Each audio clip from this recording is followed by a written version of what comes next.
औज़ु बिल्लाहि मिनश्शैतानिर्रजीम। बिस्मिल्लाहिर्रहमानिर्रहीम। अल्हम्दुलिल्लाहि रब्बिल आलमीन। अस्सलातु वस्सलाम अला अशरफिल अंबियाए वल मुरसलीन सय्यदिना व मौलाना व मौला सकलैन महबूबे रब्बिल मशरक़ैन वल मग़रिबैन जद्दिल हसन वल हुसैन अबिल क़ासिम मुहम्मद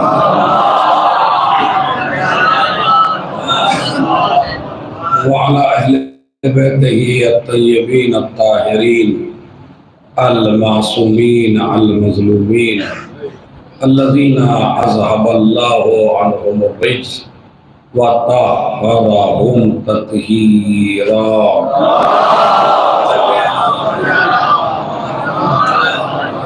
वलअनतुल्लाहि अला अअदाइहिम अजमईन मिन यौमिना हाज़ा इला क़यामि यौमिद्दीन। अम्मा बाद। क़ालल इमाम हसन अस्करी अलैहिस्सलातु वस्सलाम अलामातुल मोमिन खम्सुन। सलावत भेजे मोहम्मद।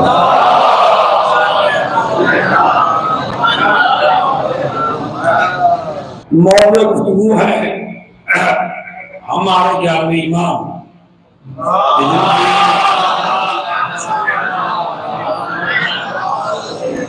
शहादत की तारीख है। उसमें इमाम ने मोमिन की 5 अलामतें बताई। यानी सही मोमिन वो है कि जिसमें 5 अलामतें पाई जाए। पहली अलामत है सलातो इहदा व खमसीन। मोमिन की अलामत है कि वो 51 रकत नमाज पढ़ता हो। अब 51 रकत से घबराना नहीं आपको।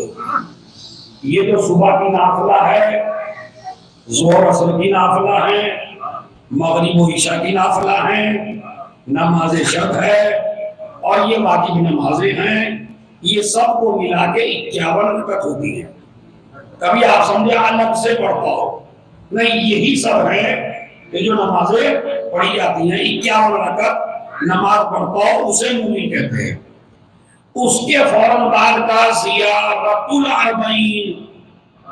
मोमिन की अलामत ये नहीं है कि खाली नमाज पढ़ के रुक जाए, नहीं, दूसरी अलामत मोमिन की है कि ज़ियारत अर्बईन पढ़ता हो, यानी हुसैन को सलाम करता हो। तो पहली अलामत है नमाजी हो, दूसरी अलामत है हुसैन को सलाम करता हो। इसलिए कि हुसैन को सलाम करना, हुसैन के दरवाजे पे सलाम करना, ये सुन्नत नबी है। इसीलिए हमारी हर मस्जिद में, जितनी भी हमारी मस्जिदें हैं, मैं मुसलमानों की मस्जिदों की बात नहीं करता, अपने शियों की जितनों की मस्जिदें हैं उनमें नमाज तमाम होने के बाद इंसान करबला की तरफ रुख करके हुसैन की ज़ियारत नहीं करता, बल्कि दुनिया को बताता है जो नबी सुन्नत कायम करके गए थे, मैं उस सुन्नत बताती हूँ।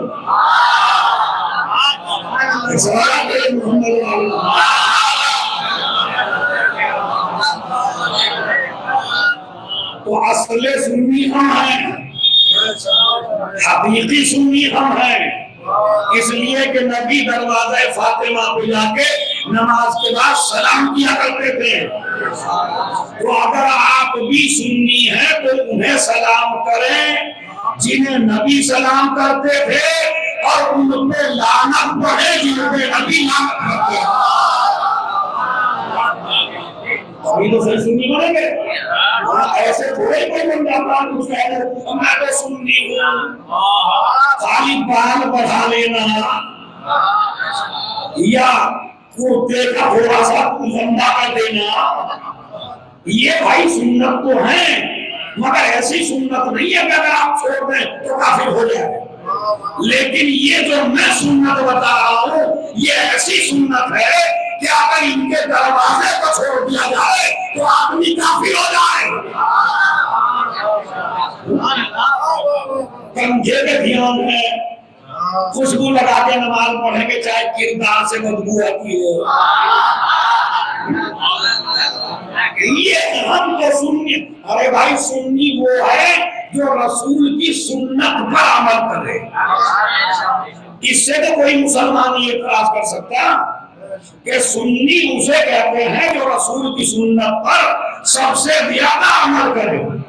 पूरी दुनिया में जितने भी सहाबा हैं, किसी सहाबी का ये दावा दिखा दो कि जिसने कहा हो मैं मजहब शियत बदल दूं। अगर किसी सहाबी ने कहा हो कि मैंने नबी की सारी सुन्नतों पर अमल किया है, पूरी कायनात में बस एक ही है जिसने ऐलान किया कि नबी की कोई सुन्नत ऐसी नहीं है जो अली ने अंजाम दिया।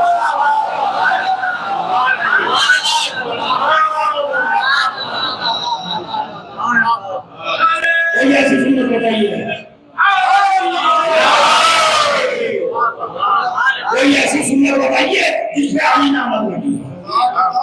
मैं खुदा की कसम चैलेंज है मेरे मुसलमान भाइयों पर आवाज जा रही होगी, अली से बड़ा कोई सुन्नी दिखा दीजिए, अली से बड़ा कोई सुन्नत पर अमल करने वाला दिखा दीजिए। सुन्नत पर अमल करना बड़ा आसान है। सुन्नत पर अमल कर, हर एक सुन्नत में नहीं।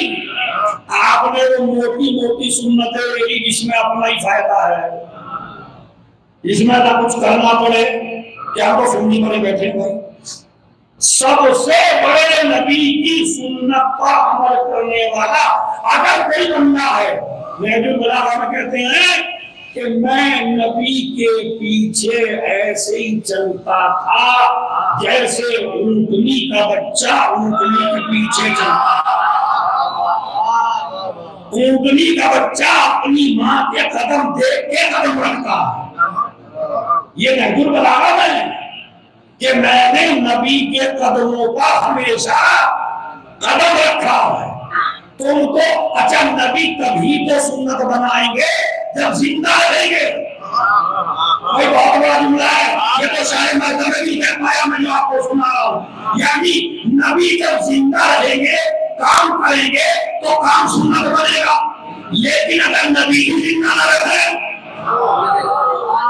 तो नबी का कौन सा काम सुन्नत बनेगा जब नबी जिंदा ही नहीं है। तो सलाम हो उस अबू तालिब के ऊपर कि जिसने इस सुन्नत वाले नबी को जिंदा रखा।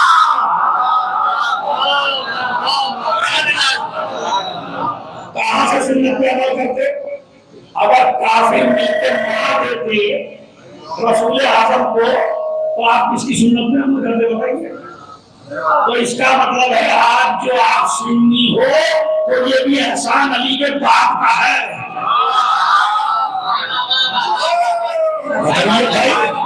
आपने तो जो ही मसले के ये मस्जिदें हैं ये अली के बाप की वजह से, ये नमाज़ें अली के बाप की वजह से, ये रोज़े अली के बाप की वजह से, ये हज नबी अली के बाप की वजह से, ये काबा अली के बाप की वजह से।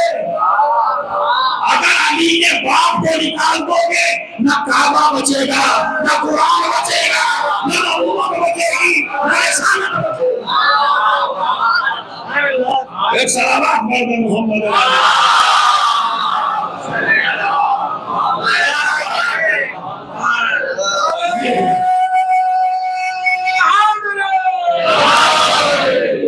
क्या फरमाया क्या भाई इमाम ने?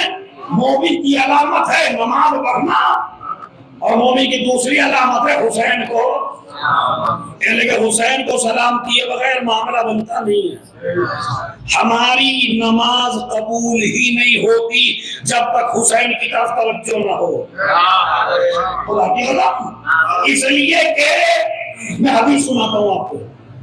हदीस है कामिल ज़ियारत में, सबसे मोतबर किताब है हमारी किताबों में ज़ियारत की। मैं अपने जवानों को, जितने मेरे जवान मजलिस में बैठे हैं, करबला जाने से पहले आपके लिए वाजिब है, जरूरी है, पहले उस किताब को पढ़ो फिर करबला जाओ। और किताब अंग्रेजी में भी है, किताब हिंदी में भी, किताब उर्दू में भी, किताब फारसी में भी, इतनी जबानों में तर्जुमा हो चुका है। तो आप उसको किसी भी जबान में पढ़िए, मगर पहले किताब पढ़िए, बाद में जाइए। इसलिए कि पहले अदब तो सीखिए। भाई आप अगर किसी बड़े आदमी से मिलने जाना चाहें तो बैल की मुंह उठा के चले जाएंगे क्या? या पहले पूछेंगे पीए से या उनसे जो उनके आसपास, यार कैसे जाएंगे भाई, क्या तरीका होगा, कैसे मिलेंगे, वो हमें क्या क्या करना पड़ेगा? तो एक आम आदमी उससे मिलने के इतने आदाब हो जो शाह भी हो, बादशाह भी हो, दीन भी हो, दीन की पनाह भी हो, उससे मिलने का कोई अदब नहीं है, कोई अदब ही नहीं है उससे मिलने का। तो इसका मतलब आदाब है। अब आदाब है तो आदाब क्या है? अगर मैं आदाब बताऊं तो मेरी मजलिस का 1 घंटा वैसे ही अदब में खत्म हो जाएगा। यही आदब है। इंशाअल्लाह जब कभी खमसे आशरा पढ़ेंगे, ये मौजूद खमसे आशरे का है जो मैंने छेड़ दिया, तो उसमें आप वो किताब पढ़िए, आपको पता चलेगा कैसे जाना है, किस तरह जाना है और किस तरह पहुंचना है। और फिर आइम्मा ने आपको बताया कहाँ आपको क्या क्या मिलेगा। यानी घर से नियत करेंगे तो क्या मिलेगा, जब करबला की तरफ रुख करेंगे तो क्या मिलेगा, जब तुम्हें पसीना आएगा तो क्या मिलेगा, समझ, जब तुम्हारे बदन पे खाक आएगी तो क्या मिलेगा, जब तुम रोज़ा हुसैन की तरफ अपने कदम रखोगे तो कदमों पे क्या मिलेगा, जब तुम रोज़ा हुसैन को देखोगे तो उसमें क्या मिलेगा, जब तुम रोज़ा हुसैन पे रुखसार रगड़ोगे तो क्या मिलेगा, जब तुम वापस आओगे ज़ियारत करके तो क्या मिलेगा। ये सारी चीजें लिखी हुई हैं उस किताब में जिसका नाम है कामिलुल ज़ियारात। कामिलुल ज़ियारात में आप पढ़िए और इस किताब को जरूर पढ़िए। इसलिए कि अगर ये किताब आपने न पढ़ी तो रोज़ा हुसैन पे आप सही तरीके से पहुंचने वाले। आयतुल्लाह अलैहिर्रहमान ने कहा कि इस किताब की सारी रिवायतें मोतबर हैं, कोई रिवायत गैर मोतबर नहीं है। और कहा कस्सिर खुदाक, जब रोज़ा हुसैन की तरफ चल तो अपने कदमों को छोटा छोटा रख। अब अगर फलसफा समझेंगे तो आसमान में पहुंच जाएंगे। छठे इमाम ने फरमाया जब रोजे पे जाना मेरे दादा के तो कदम लंबे लंबे रख के न जाना, बल्कि कदमों को छोटा छोटा रखना। क्यों? इसलिए कि कदम रखने पे हज का सवाब है, कदम उठाने पे उम्रे का सवाब है।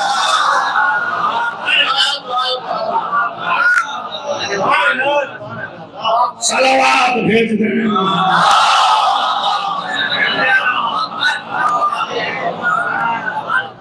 कदम रखने पर हज का सवाब है, कदम उठाने पर जोर से बोलिए उम्रे का सवाब है। शक तो नहीं हो रहा आपको इतने देर। एक आलिम को शक हो गया था,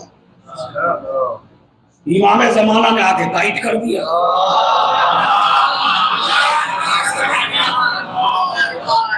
शक नहीं हुआ था, बल्कि शक आपकी वजह से हुआ था कि अगर अवाम में ये हदीस पहुंचेगी इस तरह की। नबी ने फरमाया था उम्मुल मोमिनीन आयशा से, मेरे बेटे की जियारत का 1 हज का, 1 का, 2 का, 2 का, 10 का, 10 का, 20 का, 20 का, 50 का, 50 का, 70 का। उम्मुल मोमिनीन कहती है वो तो मैं चुप हो गई।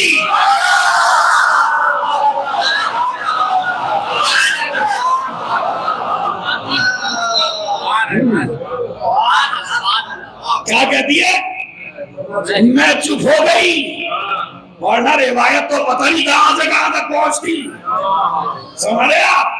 19 हज करके एक आदमी छठे इमाम की खिदमत गया और आगे कहने लगा मौला मेरे 19 हज हो गए, मौला ने कहा अगले साल फिर जाना ताकि तेरा सवाब ज़ाहिर हुसैन के बराबर हो जाए।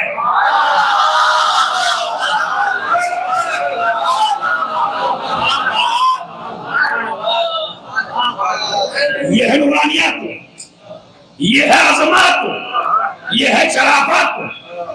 मेरे ख्याल में पहली मुहर्रम से लेके अब तक यहाँ मजलिस और बड़े बड़े खतीब आए, बड़े बड़े उलमा ज़ाकिरीन ने अपनी अपनी मेहनत से पढ़ा, लेकिन मेरा अंदाज कुछ थोड़ा सा तालिब इल्म वाला है, तो जरा उसे समाप्त फरमाए। आप क्या 20 कर ताकि बराबर हो जाए। काम में ही चुप हो गई। नबी ने कहा खाली 70 हज का नहीं, 70 हज भी वो जो मेरे साथ किए हो।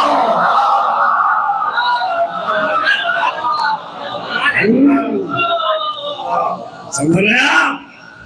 70 हज भी वो से बोलो मेरे साथ किए हुए हो। आप एक हज करने जाते हैं 6 लाख में, क्या पता कबूल है या नहीं, और क्या गारंटी है आपके पास? अगर कहें अच्छा मौलाना पता कैसे चले कि मैं हज करके आया कबूल हुआ या नहीं? मैंने कहा अपने अंदर खुद झांक के देख मक्कारी छुटी या नहीं।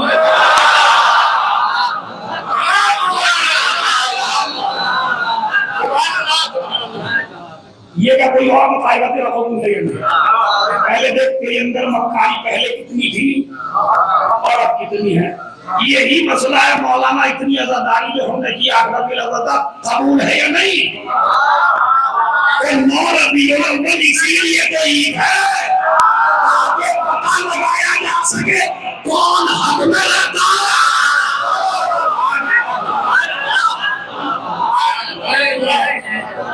सलावत भेज मोहम्मद।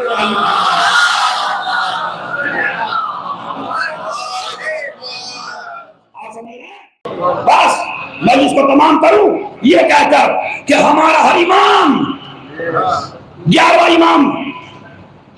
इमाम के विलादत हुई 12वें इमाम की। थोड़े से बड़े हो गए 2-3 साल, पता चल गया जासूसों के जरिए मोतमिद को, बादशाह को। कहने लगा 50-60 आदमी भेज के इमाम हसन अस्करी के घर में, कहने लगे हमें पता है तुम्हारे घर बेटा पैदा हुआ और तुम हमें जियारत नहीं कराना चाहते उसकी। भाई ऐसा करो अपने बेटे को हमारे दरबार में भेजो ताकि हम जियारत करें। चूंकि ये 11वें के भी दुश्मन नहीं है, मैंने रात इशारा किया था, ये असली दुश्मन है 12वें के।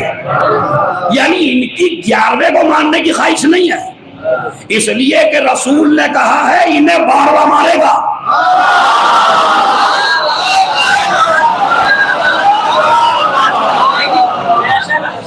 तो सारी दुश्मनी किधर चली गई भाई? अबे जी तुम भी मजा दो मियाँ पूरे 2 महीने का। हाँ या सारी दुश्मनी किधर चली गई? 99 से जहर भी सिलो वाले दे रहे हैं बिल्कुल, कि जिससे न तो औलाद हो सके, बस 12वां किसी तरह पैदा न होने पाए। ये इनकी साजिश है। पता चल गया 12वां हो गया, अब इनकी रातों की नींद उड़ गई। रातों की नींद उड़ी तो कहने लगे कि हमें पता चला तेरे बेटा पैदा हुआ, उसे दरबार में भेजो, हम जियारत करना चाहते हैं मौला उसकी। अली इब्ने महजियार जो इनका सहाबी था इमाम का, उसकी ड्यूटी थी कि वो इमाम जमाना को गोद में उठा के लाता था, बाप से मिलवाता था, बाप से मिलवा के फिर उन्हें असली जगह पर छोड़ आता था। जिस कमरे में हुजरे में इमाम को रखा गया था हिफाजत के लिए, जहां हिफाजती इंतजाम था, तो वो कंधे पे बिठाता और लाता। उसके बाद 1 हफ्ते में 2 हफ्ते में जैसे मुलाकात करनी होती, इमाम को बच्चा याद आता, कहने का आज उठा लाओ, इमाम ज़मान उठा के लाते। अब मुझे बताइए, जो अपने कंधों पे ताजिया रख के इतना फक्र करे,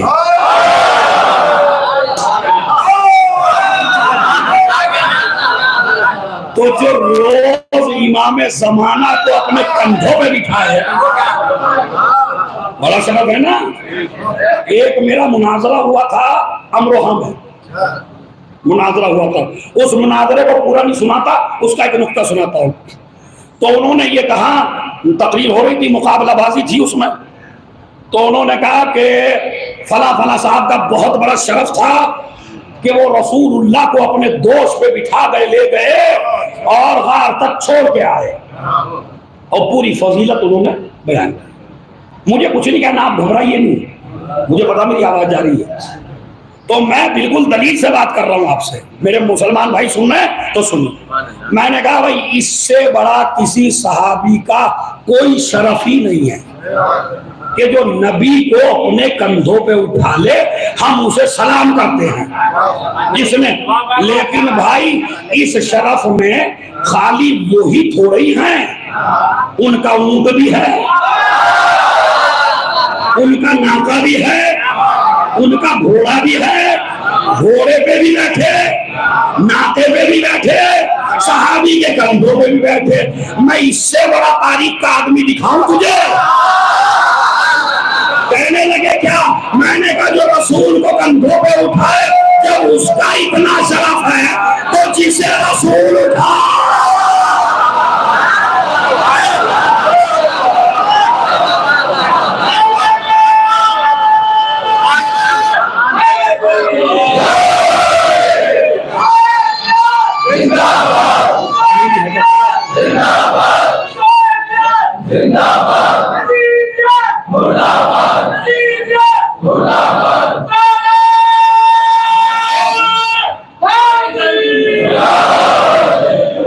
सलावत और बड़े मोहम्मद और आले मोहम्मद का।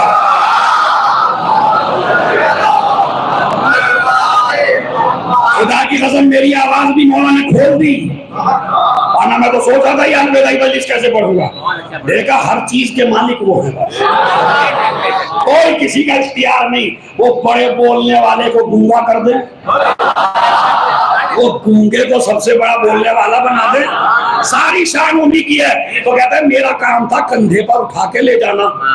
अब मैं जो छोड़ के आया इमाम ज़माना को, आया इमाम हसन अस्करी के घर में, वहां बैठी है फौज, और मैंने सुन लिया क्या कह रही है, भाई अपने बच्चे को भेजो, जाप करना चाहते हैं। मैं कैसे बताऊं इमाम से? फिर कहने लगा यार ये तो गलत है, इमाम तो खुद जानते हैं कि ये कत्ल करने के इरादे से बुला रहे हैं। इमाम मुस्कुराए। 11वें इमाम या तो छुपा रहे थे सबसे अभी तक, लेकिन इन्होंने कहा भेज दो। कहा बिल्कुल भेज देंगे, बताओ कब भेजना है? कहा आज ही दोपहर में भेज दीजिए अपने बेटे को, हम जियारत करना चाहते हैं।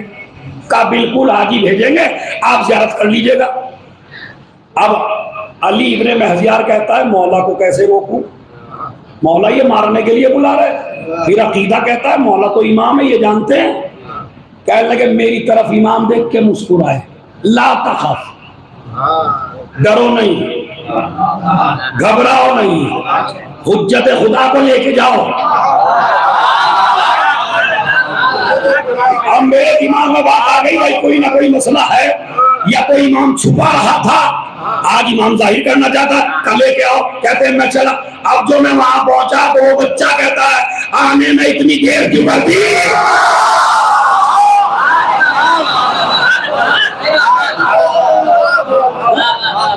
इमाम ज़माना कहते हैं एक सलावात पढ़ रहे हैं, एक नारा लगा के कोई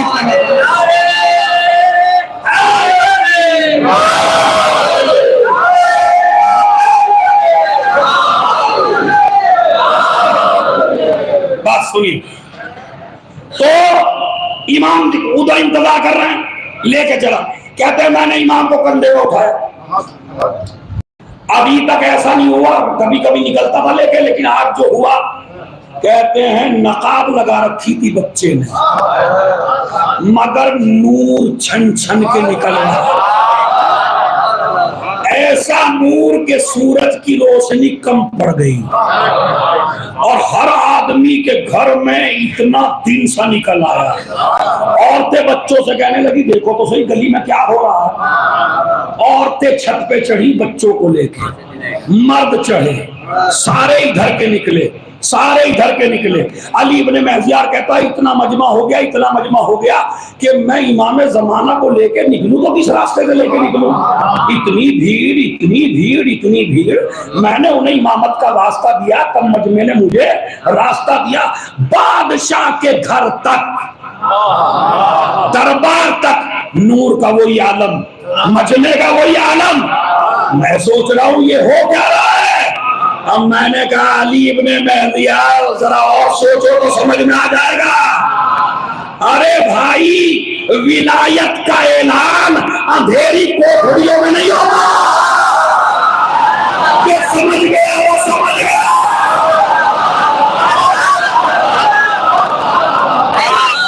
विलायत का ऐलान बंद कोठरियों में नहीं होगा। दादा की विलायत का ऐलान भी मैदान में हुआ। इनकी विलायत का ऐलान भी। असली वजह बताता हूं मैं आपको, जो अपने जवानों के जहन में बस गई है। इमाम क्यों गायब है? का जालिमों के डर से। इमाम क्यों गायब है? का जालिम कत्ल न कर दें। 11वें इमाम ने पूरी दुनिया के सामने 3 महीने की उम्र में इसीलिए भेजा ताकि गैबत को न कह सका। डर से नहीं है, हुक्म खुदा से। गए, बच्चे को लिया, लेके पहुंचे दरबार में। बादशाह बैठा है, वजीर बैठा है, तलवारें लिए बैठे हैं लोग। हुक्म है जैसे ही बच्चे को लेके आए फौरन कत्ल, कुछ बात नहीं। मगर जब ये बच्चे को लेके पहुंचे, फौज यूं देख रही है, बादशाह भी देख रहा है, वजीर भी देख रहा है। अली इब्ने महजियार कहता है मैं कसम खा के कहता हूँ इस बच्चे के चेहरे का इतना रौब पड़ा कि जिसका मुंह खुला था बंद न हुआ।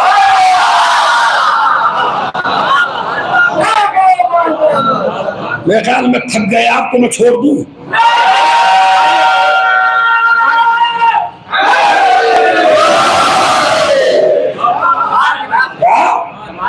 कि भाई लोग, जिसका था मुंह बंद रह गया, जिसका खुला था खुला रह गया।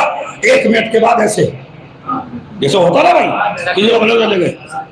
वजीर ने कहा कि कत्ल करो, बादशाह ने कहा जल्लादों से कत्ल करो। अब बिल्कुल रिवायत पढ़ रहा हूं, आजादार का एक भी लफ्ज नहीं है। इल्जामुन नासिब हमारे मुज्तहिद की किताब है, बेहतरीन बड़ी किताब है इमाम जमाना के ऊपर।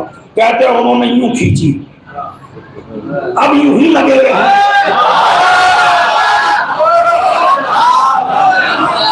तलवार खींचती नहीं है, तलवार ले रहे खींचती नहीं है। वो वजीर कहने लगा इन्होंने तलवारों पे जादू कर दिया। ऐसा करो वो जो खजाने में तलवारें हैं वो लाओ।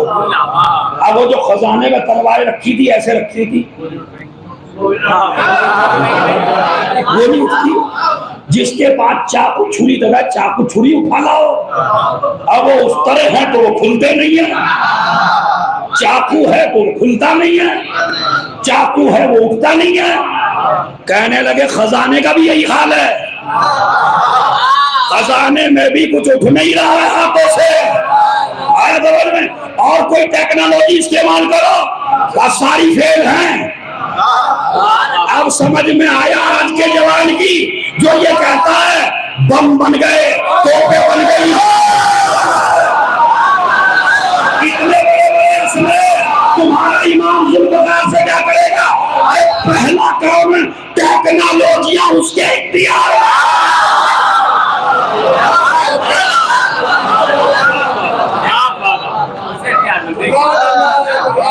और जिन चीजों से भी तुमने बनाया है वो चीज पहले अल्लाह ने पैदा कर रखी है ना, और उसका ईमान भी है वो। जिन चीजों से असलहे बने उन चीजों का इमाम इमामी है, उनका भी इमाम है तो नहीं होता। कहने लगे कि देखो कत्ल तो करना है, जाना नहीं चाहिए ऐसे।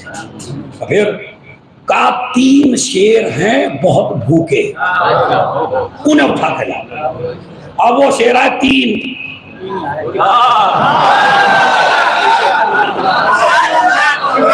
आपको क्या हो गया? इन लोगों से पता नहीं इतनी मोहब्बत क्यों है तुम्हें कि अगर अच्छी चीज को भी तीन कहो। यार तो तीन शेर आए भूखे प्यासे, कहने लगे उससे बच्चे को फेंक इनकी तरफ। और लगा मैं हुज्जत खुदा को नहीं फेंक सकता, मैं खुद जाता हूं। बादशाह ने कहा नहीं, बच्चे को फेंक। इमाम जमाना में कान में कहा फेंको, फेंको मुझे। कहा मौला मैं कह रहा हूं ना, बच्चा ना समझ, इमाम बोल रहा हूं। जैसे ही इसने इमाम को फेंका, शेर उठा, गोद में ले लिया।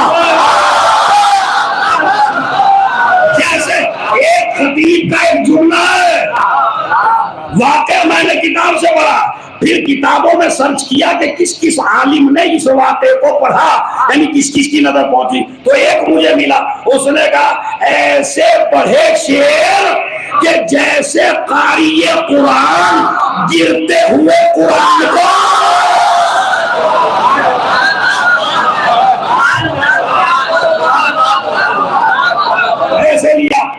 ऐसे लिया, नीचे बिठाया, नीचे बिठा के तीनों ने अपने सर को इमामत के तलवों से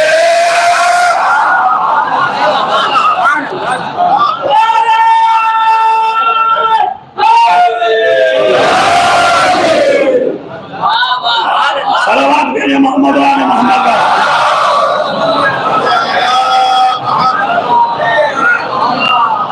आ जाओ, बस मसाइब शुरू करेंगे, आ जाओ जल्दी।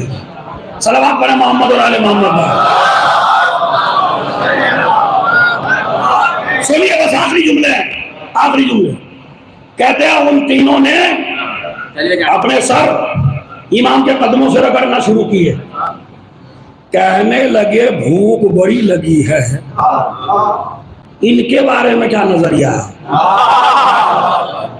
इमाम कहने लगे नहीं नहीं, कुछ तो बेहोश हो गए देखते हैं।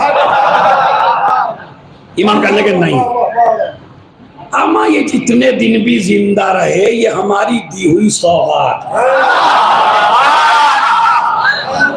ये हमारी तलवारों के बचे हुए आधे कटे हुए सांप हैं।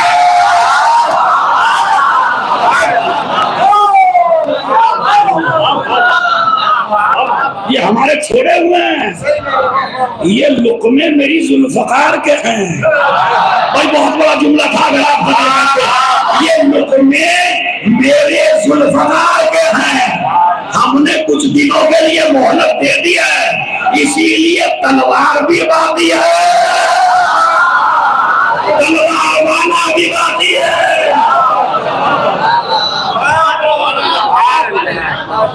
एक शेर ने, अब यह है इमामत, देखिए एक शेर ने जो सबसे बूढ़ा था उनमें, उनसे कहा मौला मेरा एक शिकवा है आपसे, ये है शान इमामत।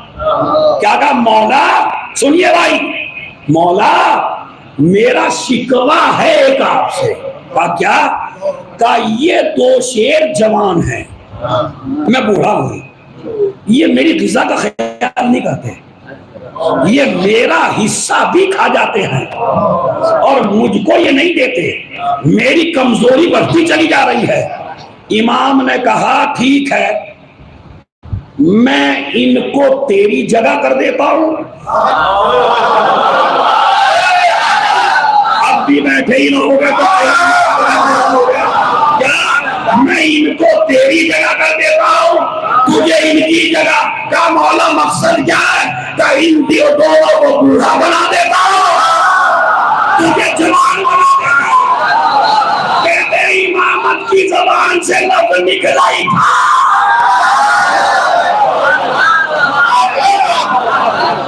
अभी नहीं, अभी तो हैदर हैदर की आवाज कयामत तक के लिए गूंजेगी, 1 साल के लिए।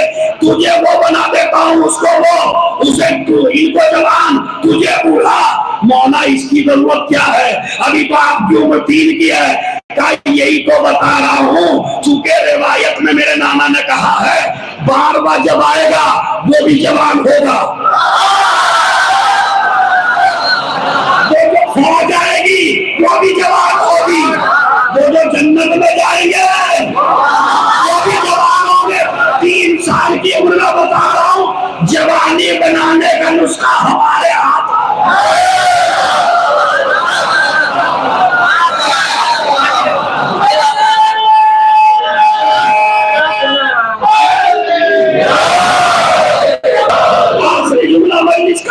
शेरों को जवान बनाया, बूढ़े को जवान बनाया, जवान को बूढ़ा बनाया, ताकि तुमको जो सिपाही बनोगे उसके जमाना में तुझे बता दिया जाए जवान बनाने का नुस्खा इमामे जमाना के हाथ में है। अब हमारा सुन्नी भाई ये कहता है ये कैसे मुमकिन है कि एक आदमी किसी की जवानी को बदल दे, तो मैंने कहा खामोश रहे, तारीख यूसुफ की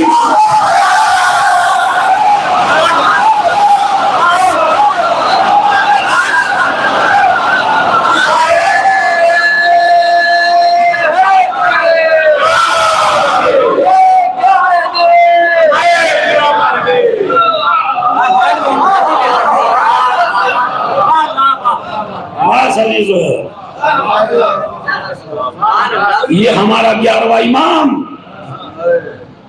जिसने 12वें को इतनी मुसीबतों से बचाया, आज वही 12वां यतीम। आज मैं रोने को नहीं कहूंगा आपको, इसलिए कि ये जो काले काले लगे हैं सब लोग, जब आज उतारोगे तो खुद ही रोगे।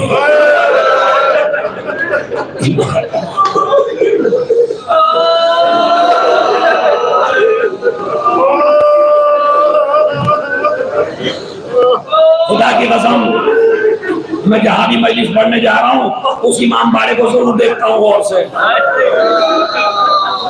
कि मौत कल से ये रौनक खत्म हो गई। ये अज़ादार अपनी बीवी की फिक्र नहीं करी, अपने बच्चों की फिक्र न करी, न जाकिरों ने, न मर्सिया खानों ने, न नोहे खानों ने, न सुनने वालों ने, न मजलिस कराने वालों ने।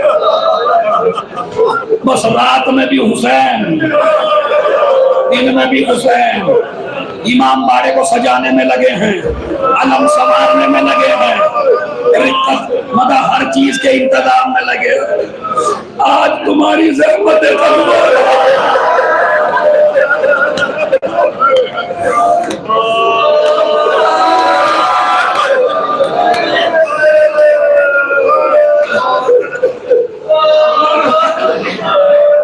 मेरे इमाम को जहर दिया गया, जहर दिया गया।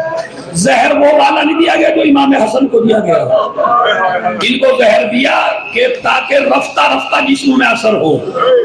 5 रबीउल अव्वल को मेरा इमाम इतना कमजोर, इतना कमजोर। अब जुमला अगर ताकत हो तुम में सुनने की तो जुमला सुनिए, बड़ी, चूंकि इन चीजों का पता नहीं है लोगों को। इतना कमजोर हो गया था 11वां इमाम मेरा 5 दिन के पापा यानी रबीउल अव्वल 5 को कि नमाज का वक्त आया और खड़े होने लगे तो गिर गया मेरा मौला। नमाज भी बैठ के पढ़ी। अरे ये बैठ के नमाज पढ़ना आपका मुसीबत न समझे, ये आले मोहम्मद के घर में कयामत है।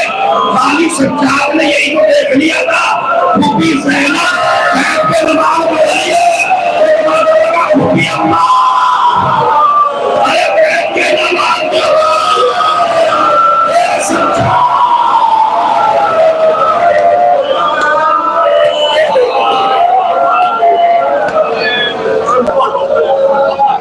अरे सज्जाद, अरे अब ज़ैनब के बदन में इतनी ताकत लगी थी,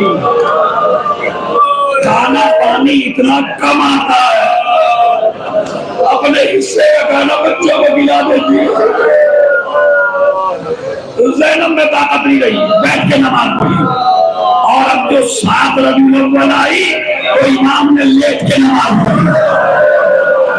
इतना कमजोर होता चला जा रहा, मगर ऐसे में बेटा याद आता है, पानी पिलाना चाहते हैं, पानी गिर जाता है, इसलिए कि जिस तरह दादा हुसैन प्यासे गए, इमाम जमाना है, आपके ऊपर गिर गए, मातम किया, जनाजा उठाया, गुस्ल कफन हुआ, नमाज खुद पढ़ाई। अरे जिसका बेटा होता है उसका जनाजा धूम से उठता है, ये तो सज्जाद का बाप। अभी सुनाता हूं मैं, सुनाता हूं खुदा की कसम, जब अली की बेटी निकली है ना आशूर के दिन, तो वो मकतब सुनिए, फिर उसके बाद करबला से शुरू करूंगा बस मैं। जब निकली है ना ज़ैनब, काहे के लिए? अपने भाई की कुर्बानी के लिए। ए अल्लाह, ए मेरे माबूद, तुझे इमाम ज़माना का वास्ता, ये जो जवान बैठे हैं, ये जो जवान खड़े हैं, इन्हें तू करबला जरूर बुलाना, इन्हें अपनी ज़ियारत जरूर कराना। जहाँ 40 में पता क्या हालत होगी, हर आदमी नहीं कर लेती है, हर आदमी ऐसे कर करके, ऐसे हटा के जाता है, दूसरे को हटाता है, खुद जाता है, दूसरे को हटा, कोहनियां चलती हैं बड़ी रोजे के ऊपर। ये काम ज़ैनब ने भी किया था। बताऊं कैसे? अभी खेमों में आग नहीं लगी, भाई को कुर्बानी को कबूल कराने के लिए ज़ैनब निकली। कभी दाहिनी तरफ देखा, हुसैन का लाश नजर नहीं आया, कभी बाईं तरफ देखा, हुसैन का लाश नजर नहीं आया। अब एक जगह पहुंची जहां पत्थर ही पत्थर पड़े थे, नेज़े पड़े थे, तलवारें पड़ी थी, इतना बड़ा टीला था।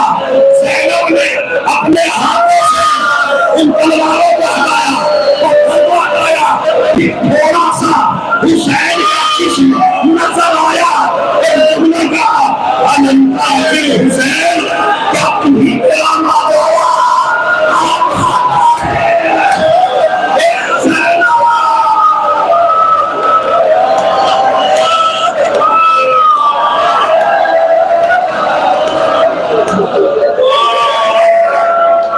रोने में बुखना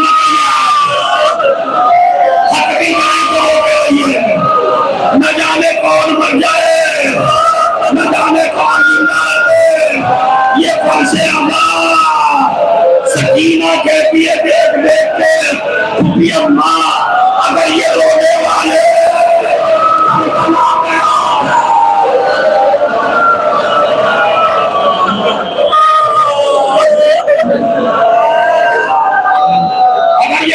करबला में, अभी अलविदाई मसहब पढ़ रहा हूँ, अदीबो आपकी हालत इतनी खराब नहीं है, मैं गारंटी से कह रहा हूँ, आपकी कोई हालत खराब नहीं है। खा के आए हैं, जाके खाएंगे, उनसे पूछो जब ज़ैनब करबला में लौट के आई, भतीजे को समझा के ले गई थी तेरे बाबा का रोजा बनेगा, मगर आई तो करबला सुनसान थी। मैं जानती थी शहर बसा होगा भाई का, होगा हुजूम कब्र पे सारी खुदाई का, चेहलुम करूंगी धूम से।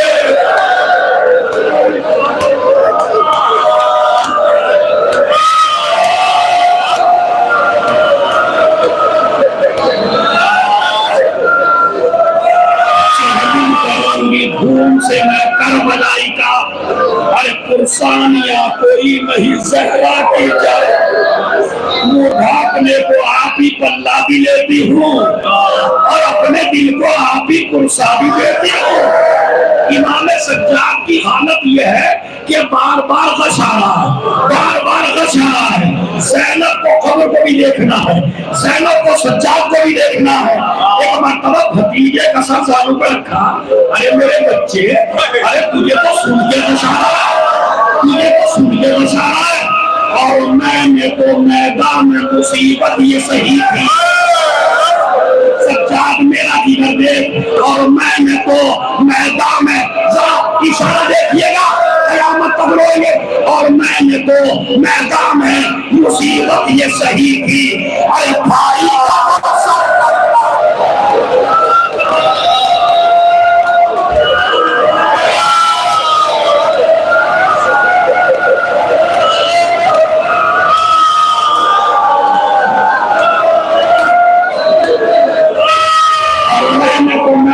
मुसीबत ये सही थी, भाई का तो सरकत हमें देख रही थी।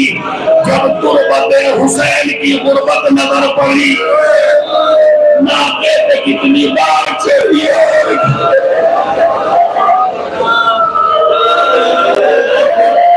सारी बीवियां सज्जाद के पास आके कहती है, कोई कहती है मेरा कब्र कहाँ है।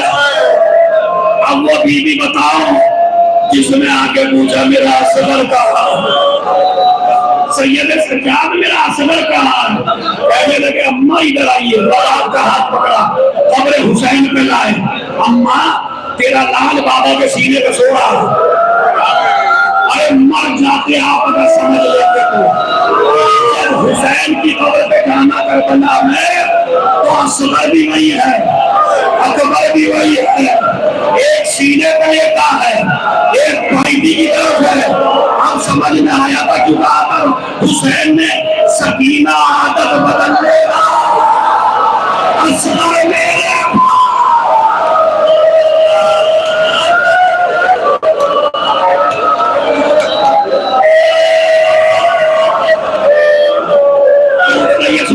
पूछ रही है मेरा स्वर्ग, हाय हाय हाय हाय, अरे ये मेरा बच्चा यहाँ कैसे।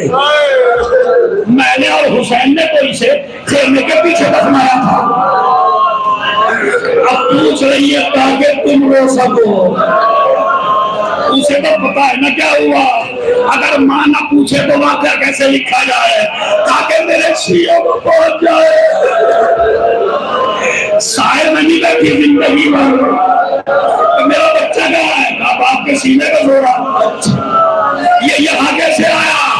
आज अब शाम गरीबा में सरों की गिनती हुई, सारे साहब कहने लगा बच्चे का सर वो तो खेमे के पीछे हुसैन ने दफना दिया। शिमर को हुक्म दिया मुझे वो बच्चा चाहिए। शिमर अपने आदमियों को लेकर चला और लगा खेमे के दरवाजे पे खड़ी थी, जमीन पे नेज़ा मारा, नेज़े के साथ अली असगर का नेज़ा नन्हे से सीने पर घुला रखा, सर को लेके चला।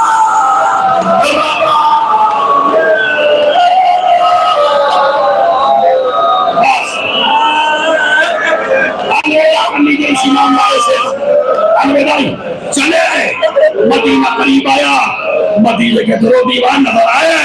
मदीना तो जब देना ला तकबलीना ना, इसी को तो सुनना है हो ना तुम, और 3 मिनट का है ये मसाइल, इसे सुन लो।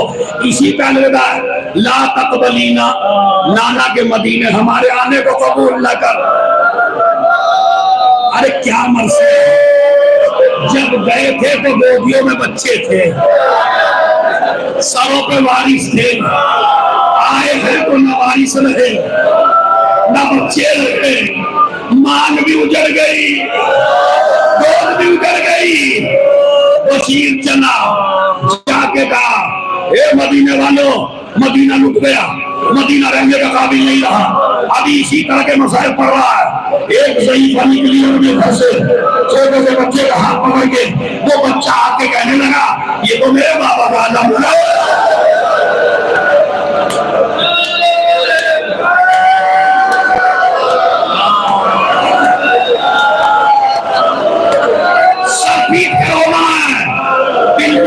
की तारीख का ये मरसिया और ये मजलिस याद रहे अगले साल तक के लिए। बिल्कुल बुखारी करना है, आखिरी पुरसा बड़ी जोर से देना है। कहते चले, एक मरतबा जैसे ही चला उम्मुल वली करीब आई, आगे कहने लगी बशीर कौन सा हुसैन, फातिमा का लाल।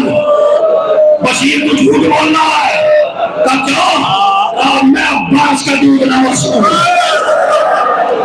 अरे सुनिए कयामत है, मैं अब्बास का दूध न बख्शूंगी। अभी भी पहले तेरा अब्बास मारा गया, जाएगी देख के, बशीर कैसी बातें करता है, तू होश में भी है? किस माँ ने वो बच्चा पैदा किया जो मेरे अब्बास को कत्ल कर सके? और लगा बीवी तेरे लाल के हाथ काटे गए थे, तेरे लाल के हाथ काटे गए थे, भाई यहाँ आके रुक गई। कहने लगी ये तो बता, जब घोड़े से जमीन पर आया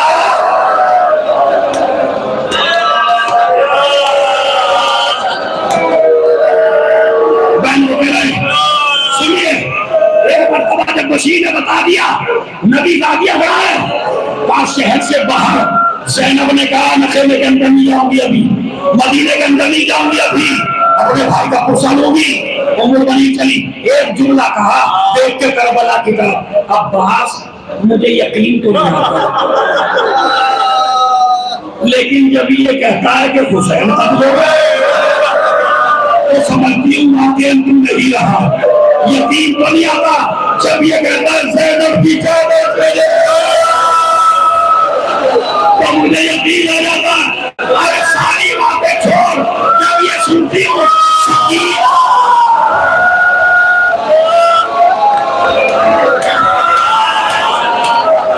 तमाचे लगे, इधर मोहम्मद अहमदिया, सुनो इधर मोहम्मद अहमदिया, कहाँ है मेरा भाई, कहाँ है मेरा भाई, कहाँ है मेरा भाई, कहाँ है मेरा भाई?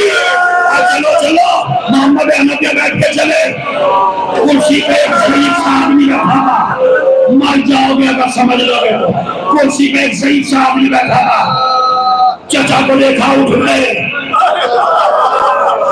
कहने लगे ये ज़ईफ़, ये शेख मेरे भाई हुसैन का बेटा आया है, ये तो बता ज़ैनुल आबिदीन का इमाम की कमर झुकी हुई है, मैं तुम्हारा भतीजा, अरे मेरे लाल आज तो ज़ईफ़ हो गया। देखिए ऐसे सुनिए, बस एक मिनट का मसला, ऐसे लगा लिया, सुनिए मेरी तरफ इशारा देखिए, मैंने ऐसे लगा लिया, ऐसे लगाया, सज्जाद ने ऐसे किया, कहने लगे बेटे क्या मुझसे कोई गलती हो गई? कहा चाचा गलती नहीं हुई, गरेबान को खोला और खोल के कहा चाचा तेरे बीमार है, गले मिलने की ताकत नहीं है, अरे तेरी चाचा इतना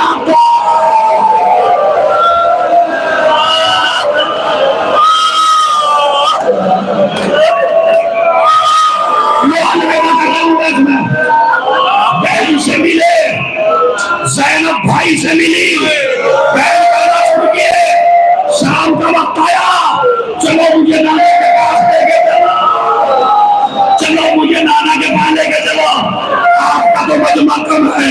सारा मदीना निकल आया, औरतें मर्द बाहर, दरवाजे की चौखट को ज़ैनब ने ऐसे पकड़ा, नाना की कब्र को देखा और देख के कहा नाना लुट के ज़ैनब आई, नाना तेरी नवासी आई है, नाना तेरे लिए हदिया लेके आई है, नाना तेरी उम्मत ने हदिया दी है, अगर ये नाना हम न होते